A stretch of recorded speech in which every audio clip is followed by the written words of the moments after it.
Semangat malam kelas 4. Bertemu dengan Ibu Desni di tema 2, muatan pelajaran IPS tentang sumber daya alam bagian kedua. Minggu ini kita secara khusus mempelajari tentang kenampakan alam di daratan.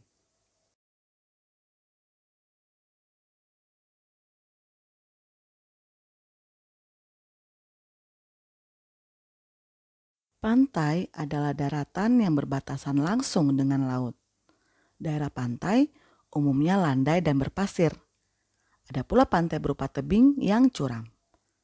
Contoh pemanfaatan pantai yaitu budidaya ikan laut, udang, cumi-cumi, rumput laut, perkebunan kelapa, pertanian garam, pelabuhan, pasar ikan, dan tempat wisata. Mata pencarian masyarakat di daerah pantai yaitu nelayan, peternak ikan laut, petani kelapa, petani garam, dan penjaga pantai. Dataran rendah adalah permukaan bumi berupa daratan yang luas dan berada di ketinggian 0 sampai 200 meter di atas permukaan laut. Dataran rendah dimanfaatkan manusia untuk pertanian, perkebunan, peternakan, perumahan, dan industri. Mata pencaharian penduduknya ialah petani, peternak, dan pegawai perusahaan.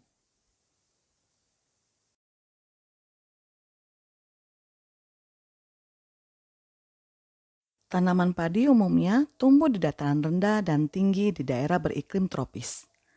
Tanah yang cocok untuk tanaman padi adalah tanah yang mengandung banyak humus dan pengairan yang cukup. Pada awal masa tanam, tanaman padi harus digenangi oleh air. Tanaman padi harus ditanam di lahan terbuka karena membutuhkan cahaya matahari. Tanaman padi umumnya ditanam di lahan yang luas dan datar. Akan tetapi, padi juga dapat ditanam di tanah yang miring atau lereng. Sawah bertingkat yang berada di lereng disebut cengkedan.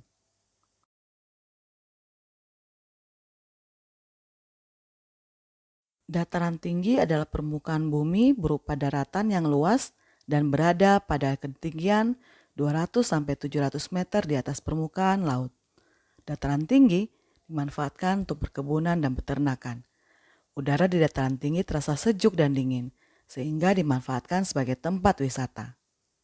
Mata pencaharian penduduk di dataran tinggi umumnya petani atau peternak.